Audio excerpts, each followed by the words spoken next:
நேர்களை வணக்கம். நான் உங்கள் மார்ச் என்ற சிறப்பு நேர்காணலுக்காக நம்முடன் மூத்த அரசியல் விமர்சகர் திரு பொன்ராஜன் இணைந்திருக்கிறார். வாருங்கள் அவரோட பேசலாம். சார் வணக்கம். வணக்கம்ப்பா. பெரும்பான்மையான கணிப்புகள் மீண்டும் திராவிட முன்னேற்ற கழகம் ஆட்சிக்கு வரும். விஜய் அவர்களுக்கு அந்த அளவுக்கு பெரிய தொகுதிகள்லாம் கிடைக்காது. 20-25% ஓட்டு, 15% ஓட்டு.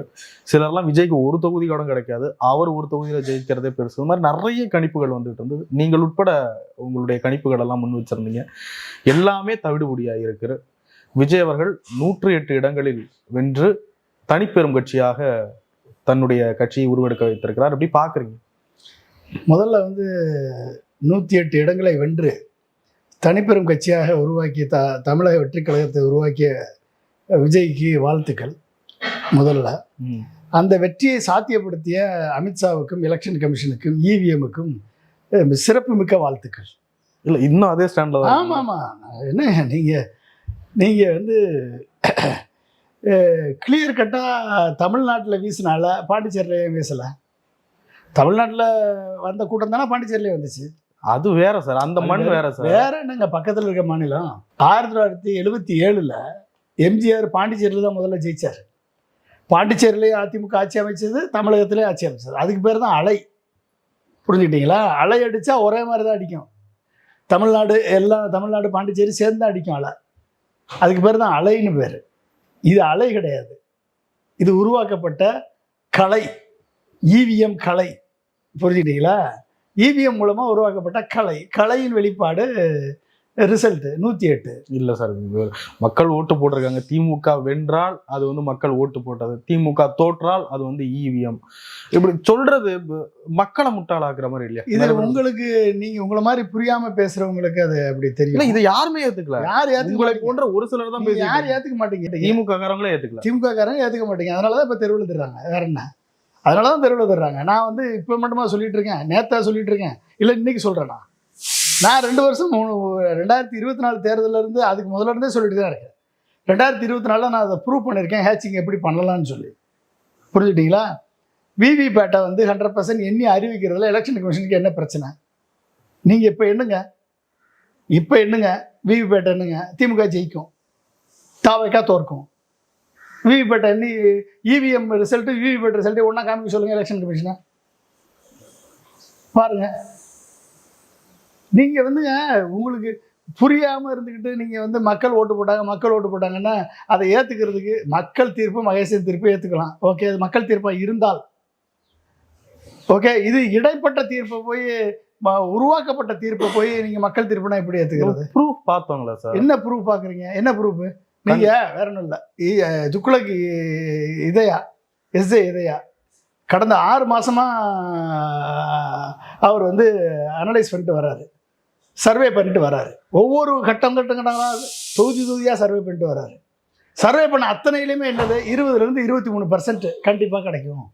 ஒரு சில இடங்களில் 30-33% கிடைக்கும் அப்படின்னு தான் அவர் சொல்லியிருக்காரு. நகரப்பகுதியில் கிடைக்கும்னு சொல்லியிருக்காரு. புரிஞ்சுக்கிட்டீங்களா? அக்ராஸ் தமிழ்நாடு 35%. நல்லா புரிஞ்சுக்கோங்க. அக்ராஸ் தமிழ்நாடு 35% எப்படி கிடைக்கும்? பிரச்சாரத்துக்கே போகல. அக்ராஸ் தமிழ்நாடு 35%. ஆனால் பாண்டிச்சேரியில் ஒன்றும் கிடையாது. 1 சீட்டோ 2 சீட்டோ பாண்டிச்சேரியில்.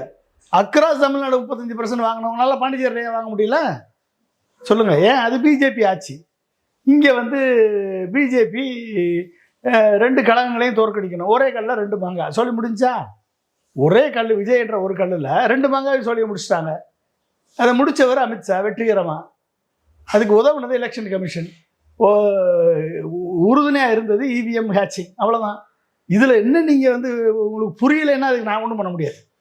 நீங்கள் திமுக காரங்களை அதை ஏற்றுக்காமல் போனதுனால தான் இன்றைக்கி இந்த நிலைமை வரும். நான் எத்தனை வட்டம் எச்சரிச்சிருக்கேன். நம்மளோட இன்டர்வியூலேயே எத்தனை வட்டம் சொல்லியிருக்கேன், திமுகவை 100 இடங்களுக்கு கீழே குறைச்சிருவாங்க, இவிஎம் மூலமாக இது நடக்கும், ஏடிஎம்கே ஆட்சி அமைக்கிற லெவலில் வரும்னு நான் நினச்சேன். ஆனால் அமித்ஷா போட்ட கணக்கே வேற. நீங்கள் நல்லா புரிஞ்சுக்கோங்க. நல்லா புரிஞ்சு, விஜய் வர்றதுனால அவங்களுக்கு என்ன லாபம்? என்ன லாபமா? என்னங்க நீங்க நல்லா அப்படிதான் அவங்க வேட்பாளர் 4 பேர் ஜெயிக்க வச்சிருக்கலாம் சார். சரி, நான் ஒரு சீக்வன்ஸ் சொல்றேன். அண்ணாமலையை கொண்டு வந்தாங்க. அண்ணாமலையை கொண்டு வந்து இவிஎம் ஹேட்ச் பண்ணி 11.5% தான் அவங்களால ஏற்ற முடிஞ்சது. அதுக்கு மேலே ஏற்ற முடியல. அப்போ அண்ணாமலை ஒர்க் அவுட் ஆகலை, அண்ணாமலையும் எடப்பாடிக்கும் ஒர்க் அவுட் ஆகலை, அது இந்த கூட்டணியே ஒர்க் அவுட் ஆகலை. இது வந்து டேக் ஆஃப் ஆகும்னு பார்த்தாங்க. கூட்டணி ஆரம்பித்தது அமித்ஷா 1 வருஷத்துக்கு முன்னால். அதுக்கப்புறம் எத்தனை முறை அமித்ஷா இங்கே வந்திருக்காரு, எத்தனை முறை மோடி வந்திருக்காரு. எலெக்ஷன் டைமில் எத்தனை வட்டம் வந்தாங்க சொல்லுங்க பார்ப்போம், சொல்லுங்கள். ஏன்னா கை கழுவிட்டாங்க. அதிமுக பிஜேபி கூட்டணி தேராது. இங்கே நம்ம ஒரு ஆல்டர்னேட்டிவ் ஆளை விஜயை கிரியேட் பண்ணியாச்சு, அந்த ஆளை ஜெயிக்க வைக்கிறது தான் நம்மளுடைய அஜெண்டா அப்படின்னு அதிமுக கூட்டணியை பிஜேபி கூட்டணியை கை கழுவிட்டு இது ஒத்து வராது, இனிமேல் இது தேராதுன்னு முடிவு பண்ணிட்டாங்க. அதனால் வரல. எங்கே வந்தார் பிரைம் மினிஸ்டர்? எலெக்ஷனுக்கு முன்னால், தேர்தல் அனௌன்ஸ்மெண்ட்டுக்கு முன்னால் எத்தனை வட்டம் வந்த பிரைம் மினிஸ்டர், எத்தனை வட்டம் வந்த அமித்ஷா? எலெக்ஷன் அப்போ வந்தாரா? எத்தனை வட்டம் வந்தார்? வரல. இதுலேருந்தே தெரிய வேணாமா அவங்க கைகள் விட்டாங்க அதிமுக பிஜேபி கூட்டணியை, இது தேராது, இதை வச்சு நம்ம திமுகவை வீழ்த்த முடியாது, ஏற்கனவே அதிமுக நம்மளுக்கு வந்து அடிமையாகி விட்டது, அதை வீழ்த்தி பிரயோஜனம் கிடையாது, அது நம்ம கூட சேர்ந்தாலே ஆட்டோமேட்டிக்காக ஒழிஞ்சு போயிடும். அப்போ யாரை வச்சு அடிக்கிறது? விஜய்க்கு தான் வந்து மக்கள் செல்வாக்கு இருக்குது, மக்கள் எங்கே போனாலும் கூட்டமாக கூடுறாங்க. அப்போ விஜயை தூக்கு, விஜய் மூலமாக வேலையை முடி. ஜனநாயகம் படத்தை வந்து நம்ம தடை பண்ணோம்னா பிஜேபி அகெயின்ஸ்டாக இருக்குன்னு மக்கள் நம்பிடுவாங்க. ஜனநாயகம் படத்தை தடை பண்ணு, அவன் வந்து லீக் அவுட் பண்ணி ரிலீஸ் பண்ணிக்கிட்டோம், முடிஞ்சு போச்சு. கிளியராக நடந்தது, அந்த வேலை நடந்துச்சு. இங்கே வந்து பிஜேபியினுடைய திட்டங்கள் வந்து என்ன, நீ வந்து கொடுக்கப்பட்ட அஜெண்டா என்ன, கட்சி ஆரம்பிக்கிறதுக்கு முன்னாலேயே கொடுக்கப்பட்ட அஜெண்டா, நீ பிஜேபி திமுகவை மட்டும் ஃபோக்கஸ் பண்ணு, டிவிகே வர்சஸ் டிஎம்கே, திமுகவை மட்டும் ஃபோக்கஸ் பண்ண தான் அஜெண்டா, வேறு எந்த அஜெண்டாவும் கிடையாது. எங்களை வேணால் நீ வந்து கொள்கை எதிரின்னு சொல்லிக்கோ, ஆனால் எங்களை எதிர்த்து அதிகமாக பேசலை. அவர் திமுகவை தான் ஃபோக்கஸ் பண்ணார், திமுகவை தான் டார்கெட் பண்ணார், திமுகவை தான் பொசிஷன் பண்ணார். நீ மற்றதெல்லாம் உனக்கு பார்த்துக்குறோம், உனக்கு பாதுகாப்புலேருந்து பணத்துலேருந்து அத்தனையும் நாங்கள் பார்த்துக்குறோம் சொல்லி அவனை இறக்கி விட்டு கடைசியில் இறக்கி விட்டு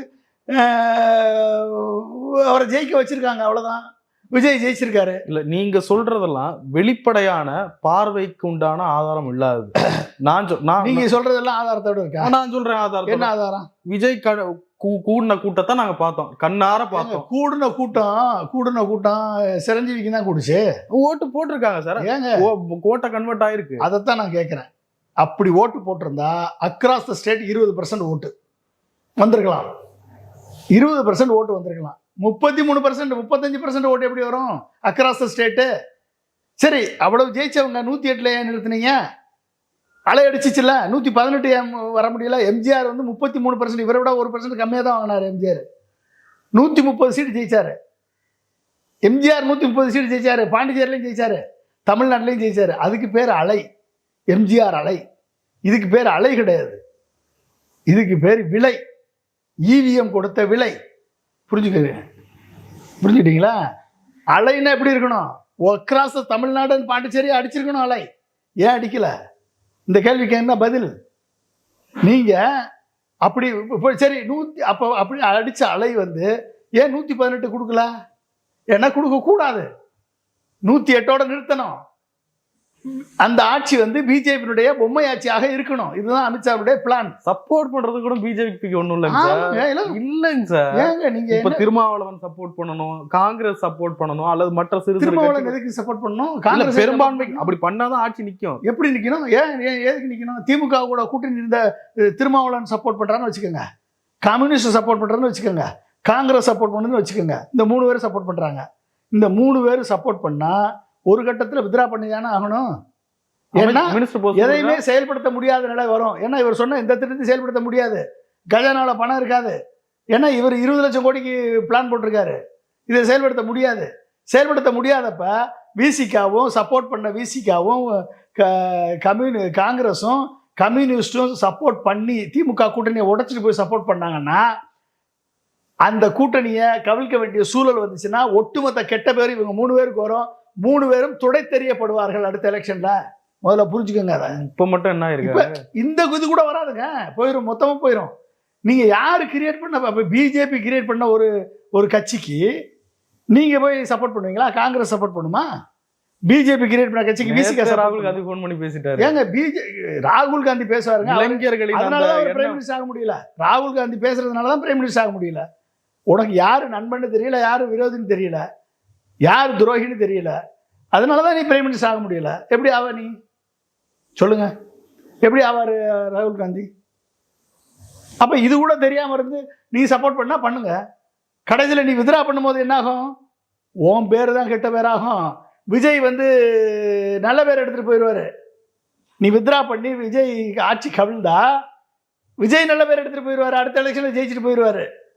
ஆனால் கவிழ்த்த காங்கிரஸையும் ஆதரவு கொடுத்தாங்கன்றது மக்கள் பார்க்க மாட்டாங்க. நீ தாண்டா கவிழ்த்தேன்னு சொல்லி உன்னை சொல்லி முடிச்சு விட்ருவான். புரிஞ்சுக்கிட்டீங்களா? இந்த ஆபத்தை எதிர்நோக்குமா விசிகா? இந்த ஆபத்தை எதிர்நோக்குமா கம்யூனிஸ்ட்டு?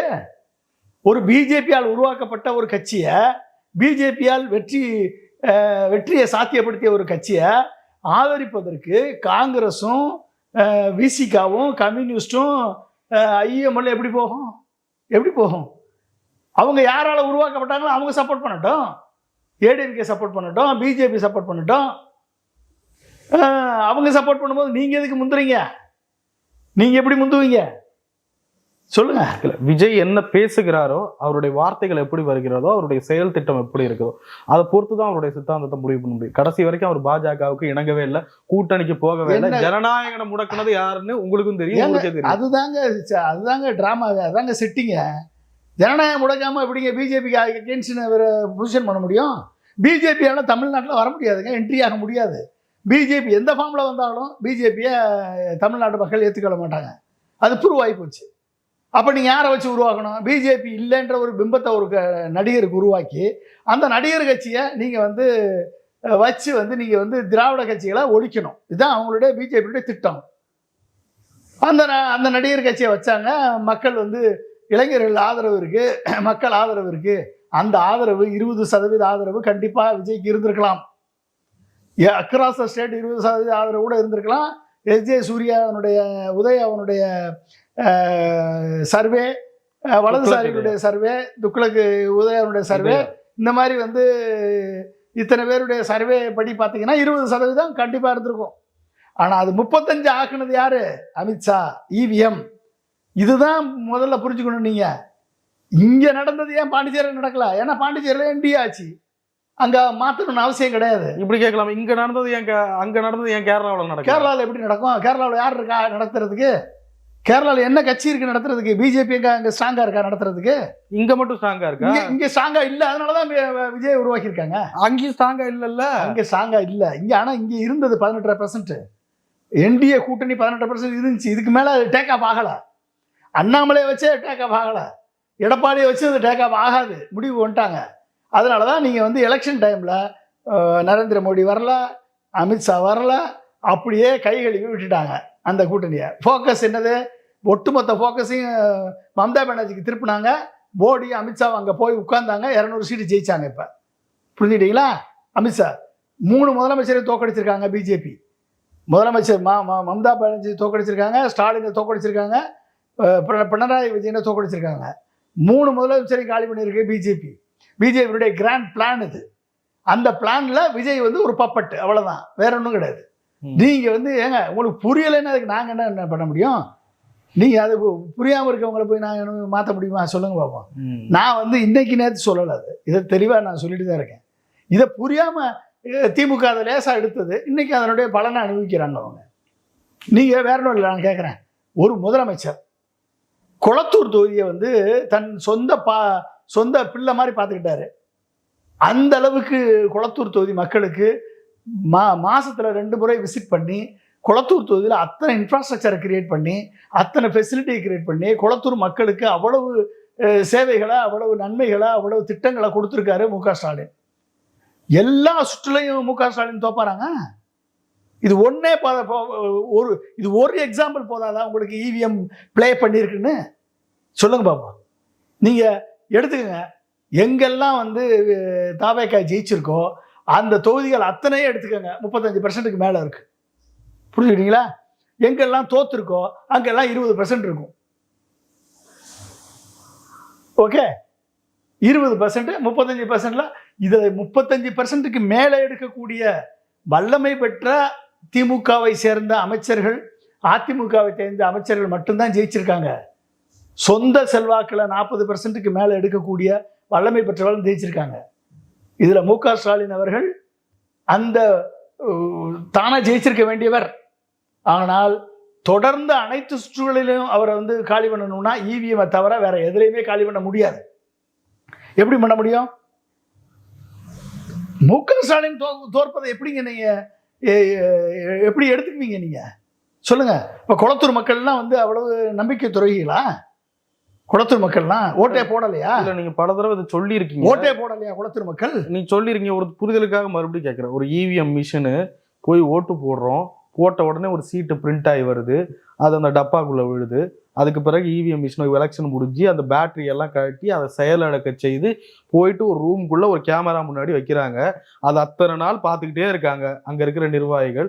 அதுக்கு பிறகு அவங்க கண்ணு முன்னாடியே எடுக்கிறாங்க, பிரிக்கிறாங்க, பேட்டரியை போட்டு எண்ணுறாங்கல்ல. எல்லாமே கரெக்டு. அந்த ஸ்லிப்பை எடுத்து எண்ணுங்க. இவிஎம் ரிசல்ட்டும் ஸ்லிப் ரிசல்ட் ஒன்னா வந்துச்சுன்னா எந்த காலத்துல சார் ஒண்ணு ஒண்ணா எண்ணணும் சார்? என்ன பெரிய அவங்க கண்ணு முன்னாடி பிரிண்ட் ஆகி உள்ள வந்ததா சார் இருக்கும். நீங்க எந்த காலத்துல இருக்கீங்க? ஏன் அதை என்ன கூடாதா? ஏன் அதை என்ன முடியாதா? இல்ல சார், லாஜிக்கா சொல்றேன். அது பிரிண்ட் ஆகி உள்ள வந்ததுதான் சார் இருக்கும். உள்ளதான் விழுந்திருக்கு ஸ்லிப்பை எடுத்து என்ன வேண்டியதுனா அந்த பிரிண்டான ஸ்லிப்பை என்ன வேண்டியதுனா எண்ணி இவிஎம் நம்பரும் இவிஎம்ல வந்த கட்சிகள் வாங்கின வாக்கும் ஸ்லிப்ல இருக்க கட்சிகள் வாங்கின வாக்கு ஒண்ணுன்னு காமிச்சிருக்க, முடிஞ்சு போச்சு. நாங்கள் இவிஎம் சொல்றது பொய்ன்னு நிரூபிச்சுட்டு போங்க. இவிஎம் மேல குற்றச்சாட்டு சொல்றது பொன்ராஜ் சொல்றது பொய் அப்படின்னு நிறுவீங்க, முடிஞ்சிட்டு போகுது. உங்களுக்கு யார் தடுக்கிறது? நீங்க எந்த காலத்துல இருக்கீங்க? நாங்கெல்லாம் வந்து மேனுவல் பேப்பர்ல ஓட்டு போட்டவங்க. இந்த பேப்பரை வந்து இப்படி ஓட்டு பேப்பர் இருக்கும் சீட்டு. இந்த சீட்டை வந்து எப்படி மடக்கணும்? இப்படி மடக்கணும், மொத்தமா இப்படி மடக்கி பெருசா மடக்கி, அப்புறம் அதை ரெண்டா மடக்கி, அப்புறம் அதை வந்து அதை இப்படி மடக்கி, அப்புறம் இதை இப்படி மடக்கி உள்ள போடணும். என்னும்போது எப்படி எல்லாம் எடுக்கணும், பிரிக்கணும், இப்படி ஓப்பன் பண்ணணும், ஒவ்வொரு பெட்டிலையும் தனித்தனியாக போடணும்.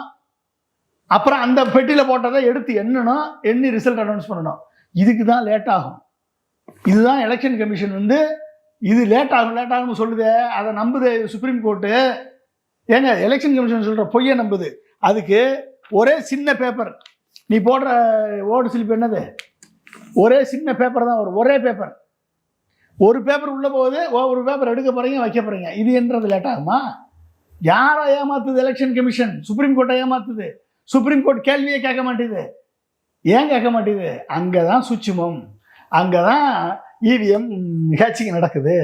சாஃப்ட்வேர்ல ஹேச் பண்ணி வச்சாச்சு அப்படின்னா இவிஎம் வந்து சிம்பிள் லோடிங் டைம்ல எந்த சிம்பிளும் ஜெயிக்க வேணான்னு எந்த சிம்பிள்ல ஒரு சங்கேதக்குரிய லோட் பண்ணலைன்னா நார்மலாக விழுகிற ஓட்டு எல்லாருக்கும் அப்படியே விழுகும். ஒரு சிம்பிளில் இந்த சிம்பிள் 35% வாங்கணும்னு சொல்லி நீ சங்கேதக்குரிய போட்டுட்டு விட்டுட்டீங்கன்னா அந்த சிம்பிள் விழுந்த ஓட்டுல இருந்து 35% அந்த ஓட்டை மாற்றி கொடுத்துரும். முடிஞ்சு போச்சா? ஏற்கனவே 20% வாங்கக்கூடிய கட்சி 35% மாற்றி கொடுத்துரும். நீங்கள் போய் சிசிடிவி வச்சு பார்க்கணும்னு அவசியம் இல்லை, எதை வச்சு பார்க்கணும்னு அவசியம் கிடையாது, போலீஸ் ஃபோர்ஸ் தேவையில்லை, எதுவும் தேவையில்லை. அது உள்ள ஆட்டோமேட்டிக்காக பட்டனை ப்ரெஸ் பண்ணோன்னா ஆட்டோமேட்டிக்காக சாஃப்ட்வேர் ஒர்க் பண்ணி ரிசல்ட்டை கொடுத்துரும் 35%ன்னு சொல்லி. புரிஞ்சுட்டீங்களா? இது கூட தெரியாமல் மக்கள் நம்பிக்கிட்டு இருந்தீங்கன்னா இருந்துகிட்டே போங்க. கடைசி வரைக்கும் மோடி தான் ஆள போகிறாரு. 2029 ஒரே நாடு ஒரே தேர்தல் வரப்போகுது. 3 வருஷம் விஜய் ஆட்சி இருக்க போகுது. அப்படியே ப்ரூவ் பண்ணி யாராவது சப்போர்ட் பண்ணாலும் 5 வருஷம் எங்கே இருக்கும்? ஒரே நாடு ஒரே தேர்தல் வந்துடும்ல, கழிச்சிருவாங்களா கட்சி ஆட்சியா? அதுக்கு தானங்க இடப்பட்ட காலத்தில் தானங்க விஜய் கட்சி. இன்னைக்கு 26, 29 ஒரே நாடு ஒரே தேர்தல். புரிஞ்சுட்டீங்களா? அதை கொண்டாந்துருவாரு மோடி. இவரால் எதிர்க்க முடியாது. பரவாயில்ல, இன்னொரு எலெக்ஷன் போறேன்னு போவார், சொல்லி முடிஞ்சிச்சு. அதுக்குள்ளே வந்து அண்ணாமலையை தலைவராக்கி கவர்னரை வச்சு ஸ்டெபிலைஸ் பண்ணி என்ன பண்ணணுமோ அப்போ. ஏன்னா விஜய் ஜெயிக்க வச்சவங்களுக்கு பிஜேபி ஜெயிக்க வைக்க தெரியாதா? அப்புறம் என்ன? பெர்செப்ஷனை கிரியேட் பண்ணணும், அவ்வளோதாங்க. அப்போ பெர்செப்ஷனை கிரியேட் பண்ணிடுச்சுன்னா ஓட்டு மிஷினை சேஞ்ச் பண்ணால் முடிஞ்சு போச்சு. நீங்கள் நம்புவீங்க, எல்லாரும் நம்புவீங்க, நம்ப போகிறீங்க, அவ்வளோதானே. இது ஆட்டு மந்த கூட்டம் தானே. இந்த மக்கள் ஓட்டு போட்டோம், நாங்கள்லாம் குடும்பமாக ஓட்டு போட்டோம்னு 10 பேரை வச்சு சோசியல் மீடியாவில் எழுத வச்சா முடிஞ்சு போச்சு. நானும் அப்போ நாங்களே என் பிள்ளைங்க சொல்லிச்சு, என் பேரன் சொன்னா, என் பேத்தி சொன்னான்னு சொல்லி நீங்கள் ஒரு ரீல்ஸ் போடுவீங்க. அப்போ உங்களை பார்த்து நீங்கள் அவன் ரீல்ஸ் போடுவான், அவங்கள பார்த்து அவன் ரீல்ஸ் போடுவான். அப்போ ஆட்டோமேட்டிக்காக வைரல் ஆகும். அப்போ மக்களே வந்து எல்லாரும் நாங்கள் ஓட்டு போட்டோம்னு சொல்லிட்டாங்க. அப்போ இதை ஜெயிக்க வச்சாச்சுன்னா மக்கள் நம்பிடுவாங்க. முடிஞ்சா நம்பியாச்சா? அந்த நம்பினதை எம்ஜிஆர் மாதிரி 33% வாங்கி 130 சீட்டு ஜெயிச்சு ஆட்சி அமைச்ச எம்ஜிஆர் எங்க? அமித்ஷா ஹெல்ப் பண்ணியே 35% வாங்கி 108 சீட்டு வாங்கிட்டு ஆட்சி அமைக்கிறதுக்கு ஆளு யார்கிட்ட போறதுன்னு தெரியாம இருக்கக்கூடிய விஜய் எங்க? புரிஞ்சுக்கிட்டீங்களா? இப்பயே போட்டி போடுறாங்க கட்சி. யாரு போட்டி போடுறா? போட்டு யாரெல்லாம் போதும். திருமாவளவன் காலைல ஒரு அறிக்கை விட்டுருக்காங்க, கூட்டணி ஆட்சியை விரும்பி மக்கள் ஓட்டளித்திருக்கிறாங்க. ஆமா, விரும்பி மக்கள் ஓட்டளித்திருக்கான்னு இவர் சொல்லுவாரு. இவர் சொல்லி இவர் சப்போஸ் இவரே சப்போர்ட் பண்றான்னு வச்சுக்கோங்க, கடைசியில இவரே வந்து பிஜேபி ஆட்சியை உருவாக்குவதற்கு அதுக்கு பிஜேபிக்கு டைரக்டா நீங்க சப்போர்ட் பண்ணிட்டு போகலாமே. இல்ல அந்த காமன் மினிமம் ப்ரோக்ராம் வச்சு கம்யூனிஸ்டுகள்லாம் நீங்க ஒரு காலம் பிஜேபி கூட போக கூடாது, நீங்க பிஜேபி கூட போகலன்னா நாங்க உங்களுக்கு ஆதரவு தெரிவிக்கிறோம் அப்படின்னு ஒரு நீங்க திட்டங்களே அவர் சொன்ன திட்டங்களே செயல்படுத்த முடியாது மார்ஷல். அவர் சொன்ன திட்டங்கள் ஏதாவது செயல்பட 2000 அவர் வல்லுநர்களை வச்சு நாங்கெல்லாம் இப்ப எல்லாம் பிளான் பண்ணி எங்களால திராணிக்கு முடிஞ்சதை மட்டும் தான் சொல்லியிருக்கோம், தெரிஞ்சதை மட்டும் தான் சொல்லியிருக்கோம், தெளிவா சொல்லியிருக்காரு. ஆமா, 4 லட்சம் கோடிக்கு நீ தெரிஞ்சதை மட்டும் தான் சொல்லியிருக்கீங்க. 4 லட்சம் கோடிக்கு பட்ஜெட்டே 4 லட்சம் கோடி, நீங்க ஒரு 4 லட்சம் கோடி, 8 லட்சம் கோடி. 8 லட்சம் கோடிக்கு எங்க போவீங்க? தெரிஞ்சதை மட்டும் சொல்லியிருந்தா வருஷத்துக்கு 4 லட்சம் கோடிங்க எக்ஸ்ட்ரா. நீங்க சொன்ன திட்டங்களை செயல்படுத்தணும்னா 5 திட்டங்களை செயல்படுத்தணும்னா வல்லுநரை வச்சு சொன்ன திட்டங்களுடைய லட்சணம் அதுதானே. மேபி அதுக்கேற்ற மாதிரி வருவாய் பெருக்கத்துல வருவாய் எப்படி பெருக்குவீங்க? 4 லட்சம் கோடிக்கு 4 லட்சம் கோடி ஈக்குவல் வருவாய் எப்படி பெருக்குவீங்க? வந்தவொடனே பெருக்கிடுவீங்களா வருவாயா? என்ன ஜி பூம்பாவா? இல்லை எலன் மாஸ்கா ஜி பூம்பாவா நீங்க பெருக்கிறதுக்கு? எப்படி பெருக்குவீங்க? யாரை வச்சு பெருக்குவீங்க? இல்லை 4 படம் நடிச்சு பெருக்குவீங்களா? 4 லட்சம் கோடிய ஏற்கனவே 4 லட்சம் கோடி பட்ஜெட், 3 லட்சம் கோடி, 2.5 லட்சம் கோடி கமிட்டட் எக்ஸ்பெண்டிச்சரு, 1.5 லட்சம் கோடி தான் 30 டிபார்ட்மெண்ட்டுக்கு. அதுக்கு மேலே 4 லட்சம் கோடி வேணும். ஸோ எவ்வளோ ஆச்சு? 8 லட்சம் கோடி வேணும் வருஷத்துக்கு. எங்கே போவீங்க? உங்கள் திட்டங்கள், நீங்கள் சொன்ன திட்டங்கள் 5 திட்டங்கள் சொல்லியிருக்கீங்க. 5 திட்டங்களை நிறைவேற்றுறதுக்கு 8 லட்சம் கோடி வேணும். கவர்மெண்ட்டை நடத்துறதுக்கு 4 லட்சம் கோடி வேணும். நீங்கள் சொன்ன திட்டங்களை செயல்படுத்துறதுக்கு 4 லட்சம் கோடி வேணும். எங்கே போவீங்க? அப்போ யார் சப்போர்ட் பண்ணுறாங்க? அப்போ ஒரு வேளை காங்கிரஸும் பிசிகாவும் கம்யூனிஸ்ட் பார்ட்டியும் பிஜேபி உள்ளே வந்துடும், நம்ம சப்போர்ட் பண்ணி விஜயை காப்பாற்றிடுவோன்னு உள்ளே போனாங்கன்னா மூக்கறுபட போகிற முதல் கட்சிகள் இந்த கட்சிகளாக தான் இருக்கும். உங்களுக்கு என்ன வந்துச்சு துடிப்பு? யார் உருவாக்குனாங்களோ அவங்க காப்பாற்றட்டுமே. பிஜேபி தானே உருவாக்குச்சு, அந்த பிஜேபி காப்பாற்றட்டும். ஏன் அண்ணா திராவிட முன்னேற்ற கழகம் போகட்டும். ஏன்னா அண்ணா திராவிட முன்னேற்ற கழகத்தை தான் மொத்தம் காலி பண்ணியிருக்காரு விஜய். ஏடிஎம்கே காலி பண்ணிட்டாரு, டிஎம்கே காலி பண்ணுறதை விடுங்க. டிஎம்கே தோல்விக்கும் வெற்றியும் அவங்க திரும்பி 10 வருஷம் கூட தோத்தா கூட திரும்பி வருவாங்க. ஏடிஎம்கேல வர முடியுமா? ஏடிஎம்கே மொத்தமாக காலி பண்ணது அவர் தானே. ஏடிஎம்கே ஒருவேளை சப்போர்ட் பண்ணுச்சுன்னு வச்சுக்கோங்க இதே விஜய்க்கு, ஏடிஎம்கேனுடைய அஸ்தமனம் இதோட முடிஞ்சு. இனி எந்திரிக்கிறதுக்கு வாய்ப்பே கிடையாது. இப்பயே 3வது இடத்துக்கு போயிட்டாங்க. ஆமா, 3வது இடத்துக்கு போய் 101 இடத்துல டெபாசிட் காலி. இன்னி மொத்தமா முடிஞ்சிடும். ஏன்னா அமித்ஷா வந்து தெளிவா காலி பண்ணியிருக்காரு. யாரெல்லாம் காலி பண்ணியிருக்காரு? யாரெல்லாம் வந்திருக்காங்க? சிவி சண்முகம் ஜெயிச்சிருக்காரு. ஏன்னா அவர் பிஜேபியுடைய ஆர்எஸ்எஸ் மூலமா பிஜேபியால ராஜ்யசபா எம்பி ஆனவர். ஓகே, விஜயபாஸ்கர் அமித்ஷாவுக்கு வேண்டியவர், வேலுமணி அமித்ஷாவுக்கு வேண்டியவர், எடப்பாடி அமித்ஷாவுக்கு வேண்டியவர். ஓகே, நத்தம் விஸ்வநாதன் ஹாம்லெஸ், மற்ற எல்லாரும் அவுட்டு. தெரியுமா உங்களுக்கு? Udhayakumar out, Rajendra Balaji out, Sellur Raju out, Rajan Chellappa out. Okay, Munusamy out, Jayakumar out. எல்லாம் காலி பண்ணிட்டாங்களா இல்லையா? அப்போ நீங்கள் திரும்பி போய் விஜய்க்கு நான் சப்போர்ட் பண்ணுறேன்னு உள்ளே போனீங்கன்னா, அதிமுக உள்ளே போச்சு அப்படின்னா என்னாகும்? உங்கள் அதிமுக நாளைக்கு வாபஸ் வாங்கினீங்கன்னா என்னாகும்? ஒட்டுமொத்தமாக அதிமுக காலி ஆயிரும். அப்போ ஆதரவு கொடுத்தாலும் தவறாயிரும், வாபஸ் வாங்கினாலும் உங்கள் மேலே கெட்ட பேராகும். இல்லை, எப்படி வாபஸ் வாங்க? அவங்க இப்போ எப்படி கூட்டணி அமைச்சரவையில் பங்கு கொடுத்துருவாங்க? அமைச்சரவை பங்கு கொடுக்குறாங்க. திட்டங்களை செயல்படுத்த முடியாது, அன்பாப்புலர் ஆவார். அன்பாப்புலர் ஆகுங்க. நீங்க 2 வருஷம் கூட தாங்காதுங்க. 5 வருஷம் டைம் இருக்குங்க சார். 2 வருஷத்துக்குள்ள அது டைம் லிமிட் நம்ம சொல்ல முடியுமா? 3 வருஷத்துல ஒரே நாடு ஒரே தேர்தல் வந்துருமே. இல்ல அதுக்கான திட்டங்கள்லாம் இன்னும் பெருசா இருக்கு, அது வரும், இன்னும் அறிவிக்கல. ஒரே நாடு ஒரே தேர்தல் வரும். நீங்க 3 வருஷத்துல செயல்படுத்தலைன்னா என்ன ஆகும்? யாருக்கு இப்ப கெட்ட பேரு சொல்லுங்க? அன்பாப்புலர் ஆக்கும் பிஜேபி. பிஜேபிக்கு வந்து விஜய் முதலமைச்சர் ஆக்கணும்னு அவசியம் கிடையாது, ஆக்கணும்னு அவசியமும் கிடையாது. விஜய் மூலமா என்ட்ரி ஆகணும், அவ்வளவுதான். அதிமுகவை ட்ரை பண்ணாங்க, அதிமுக செல்ஃப் எடுக்கல. எடப்பாடி மூலமா, எடப்பாடி ஓரளவுக்கு இருந்தா கூட, எடப்பாடி அடிமையா இருந்தா கூட எடப்பாடி ஏமாத்திட்டு போயிடுவாரு. நம்மளை வந்து சீட்டு கொடுக்கறதுலே நம்மளை ஏமாத்திட்டாரு. நான் உங்களுக்கு பிஜேபிக்காரங்களை விட நான் உங்களுக்கு அடிமையாக இருப்பேன்னு சொல்கிறாரு. அப்படியே இவர் நம்ப முடியாது. ஸோ இவர் ஏற்கனவே அடிமையானவரை போய் என்ன பண்ண போகிறார்? மொத்தமாக விஜயை தூக்கி விடு, திமுகவை காலி பண்ணு, முடிஞ்சு போச்சு. ஒரே காலில் 2 மாங்காய் சோழிய முடி. தெளிவாக அடிச்சு போயிட்டாரு அமித்ஷா. வந்தாச்சு. அதுலேயுமே செக் வச்சிருக்காரு.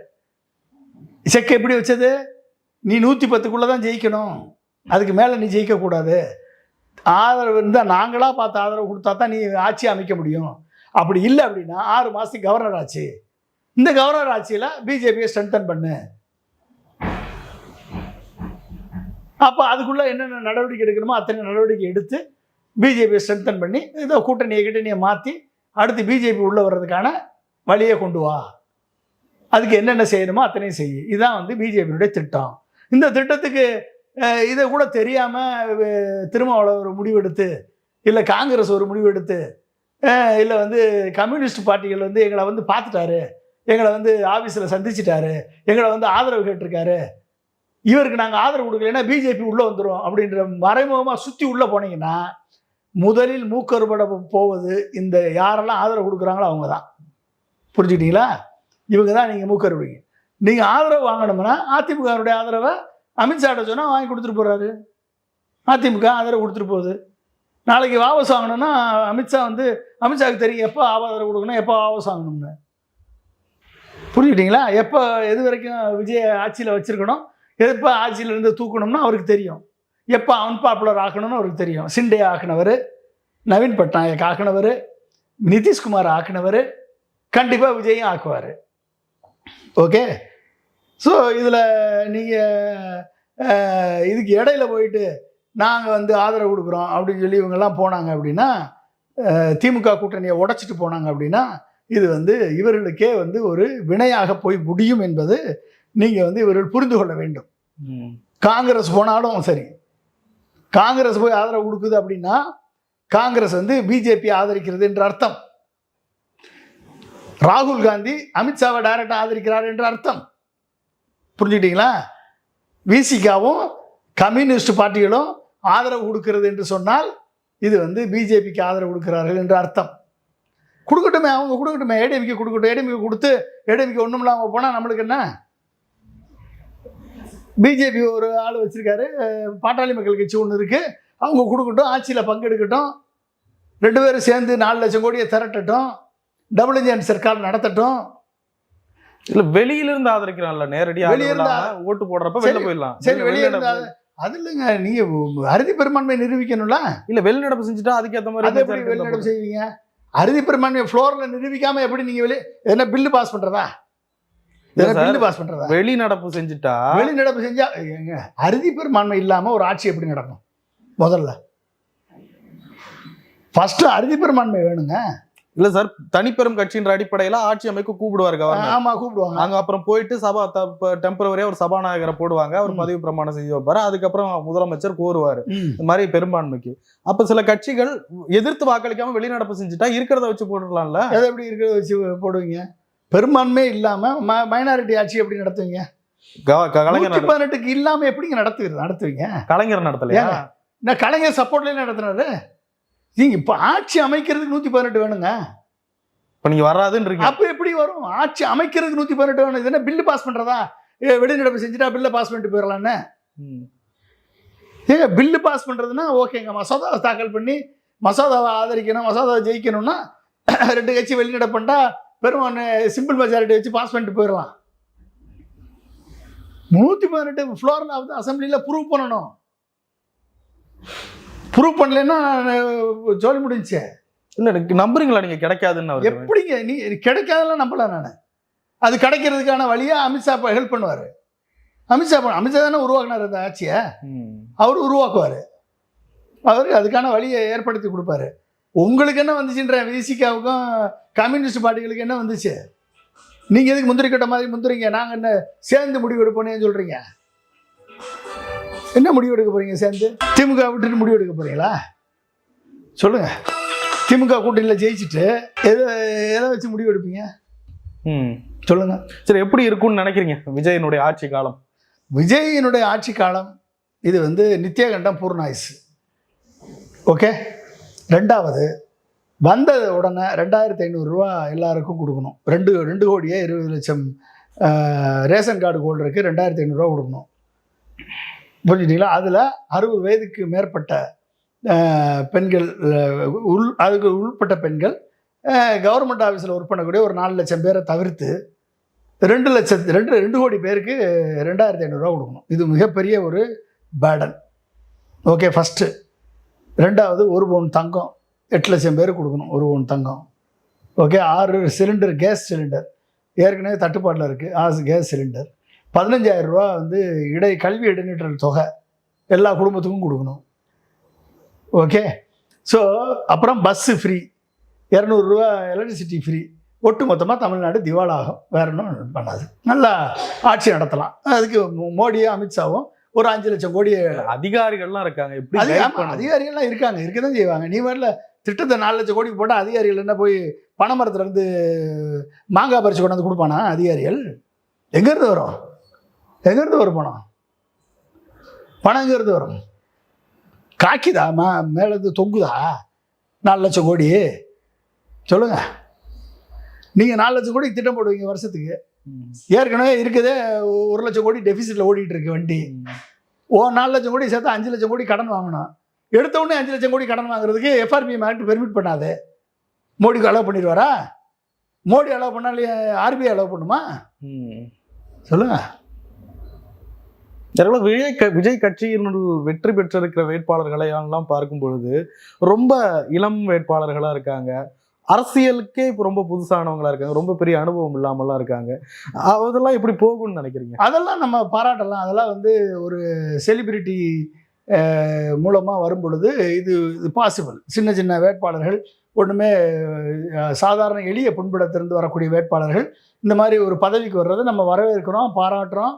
அவர்கள் அதை செயல்படுத்துறதுல பிரச்சனை இல்லை. ஆனால் அவர்கள் மக்கள் மத்தியில் அவர்களால் சொன்ன வாக்குறுதிகளை நிறைவேற்ற முடியாது. மக்கள் வாக்குறுதியை பார்த்து ஓட்டு போடலை, வாக்குறுதியை நிறைவேற்றுவான்னு நினச்சும் ஓட்டு போடலை. ஓகே. விஜய் எங்களுக்கு பிடிக்குது, விஜய் நடிகர், இவங்க 2 பேர் வேணாம், எங்களுக்கு புது ஆள் வேணும், மாற்றம் வேணும்னு ஓட்டு போட்டாங்க. ஓட்டு போட்டது அப்படி தான் ஓட்டு போட்டாங்க. இம்ரான்கானை செலக்ட் பண்ணிச்சு பாகிஸ்தான். இந்தியாவோட தீவிரவாதிகளை அடக்க முடியாமல் போச்சு, பணவீக்கம் ஏற்பட்டுச்சு, பொருளாதார சீரழிஞ்சது. ஓகே. பயங்கரமான உள்நாட்டு கலவரம் ஏற்பட்டுச்சு, வேலைவாய்ப்பு இல்லாமல் போச்சு. கடைசியில் 2018 ஆட்சிக்கு வந்தார், வெற்றி பெற்று மக்களது சப்போர்ட் பண்ணி வெற்றி பெற்று இம்ரான்கான் ஆட்சிக்கு வந்தார் பாகிஸ்தானில். 2022 நோ கான்ஃபிடன்ஸ் மோஷனில் ரிமூவ் பண்ணப்பட்ட முதல் பிரைம் மினிஸ்டர் இம்ரான்கான். ஓகே. அதே மாதிரி உக்ரைனில் ஜெலன்ஸ்கி டிவி ஆங்கர், நல்லா பேசுகிறாரு, டிவியில் நல்லா பாடுறாரு, நல்லா வசனம் பேசுகிறாருன்னு சொல்லி மக்கள் ஓட்டு போட்டு தேர்ந்தெடுத்தாங்க. ஒட்டு மொத்தமாக ரஷ்யாவுடைய சண்டையை போட்டு அமெரிக்காவை நம்பி ஏமாந்து கையெழுத்து போட்டு, நாட்டோவையும் அமெரிக்காவையும் யூரோப்பியன் நம்பி ஏமாந்து கையெழுத்து போட்டு ரஷ்யாவோட சண்டையை போட்டு 3 மாநிலத்துங்களை இழந்து, ரஷ்யாட்ட இழந்து, பிளாக்ஸியை இழந்து, டான்ஸ்க் மாநிலத்தை இழந்து, ஓகே, ஒட்டுமொத்தமாக மக்களில் போரில் ஆயிரக்கணக்கான மக்கள் கொன்றளிக்கப்பட்டு, ஒட்டுமொத்த கட்டிடங்கள், பொருளாதாரம், அது என்டையர் இன்ஃப்ராஸ்ட்ரக்சர்லாம் சேதப்படுத்தப்பட்டு இன்றைக்கும் மக்கள் செத்து ஒளிந்து கொண்டிருக்கிறார்கள். படிக்க முடியல, வாழ்க்கை நடத்த முடியல. ஓகே. மக்கள் சீரழிந்து கொண்டிருக்கிறார்கள், சாப்பாட்டுக்கே வழி இல்லாமல் அங்கே இருக்காங்க. ஓகே. இவரும் நடிகர் தான். ஓகே. நெகட்டிவாவே திங்க் இல்ல செலிபிரிட்டி பாசிட்டிவா தான். எம்ஜிஆர் பாசிட்டிவா பாருங்க. எம்ஜிஆர் ஆட்சி நடத்தினார்ல 3 வருஷம், 3 டைம் ஆட்சி நடத்தினார்ல. எம்ஜிஆருக்கு ஈக்குவலா, எம்ஜிஆரை விட அவர் அதிக ஓட்டு வாங்கிட்டாருன்னு சொல்றீங்க. எம்ஜிஆர் அறுதி பெரும்பான்மை வாங்கினாரு, 130 சீட்டு.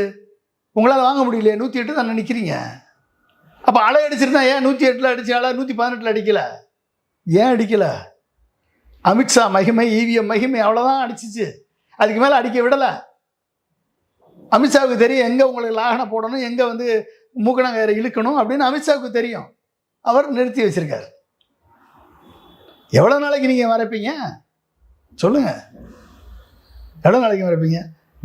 நடத்தட்டும், நல்லபடியாக ஆட்சி நடத்தட்டும், கொடுத்த வாய்ப்பை பயன்படுத்தட்டும், முதலமைச்சர் ஆகட்டும், அமைச்சரவை உருவாக்கட்டும், திட்டங்களை செயல்படுத்தட்டும், 5 வருஷம் ஆட்சி நடத்தட்டும், ஆட்சி நடத்தி மக்களது நம்பிக்கையை பெற்று மீண்டும் ஆட்சிக்கு வரட்டும். தமிழ்நாட்டுடைய பொருளாதாரத்தை 11.19% இருந்துச்சு, அடுத்த 5 ஆண்டுகளில் 15% உயர்த்தட்டும். $1 ட்ரில்லியன் எக்கானமியை 2031 அடையிறேன்னு சொன்னார். இவர் 1.5 ட்ரில்லியன் அடையிறேன்னு சொல்லியிருக்காரு.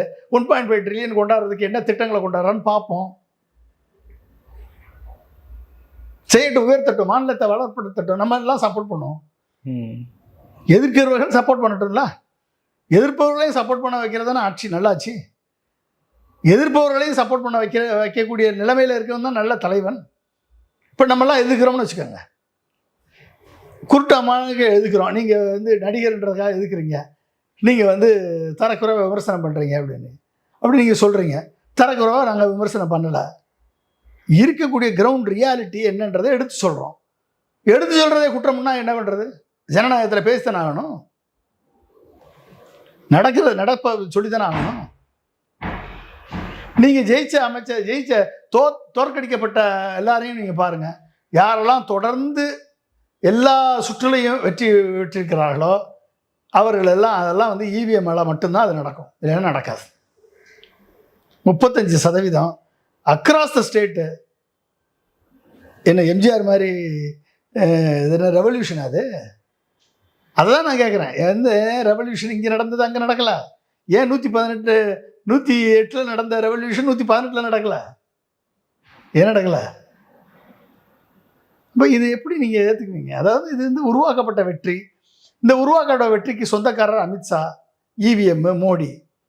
ஸோ அவர்களது கணிப்புப்படி ஆட்சி அமையும், அவர்களது கணிப்புப்படி ஆட்சி நீடிக்கும், அவர்களது கணிப்புப்படி ஆட்சி கவிழும். அவ்வளோதான். நிறைய விஷயங்களை பயன்படுத்தி ரொம்ப நன்றி சார். நன்றி.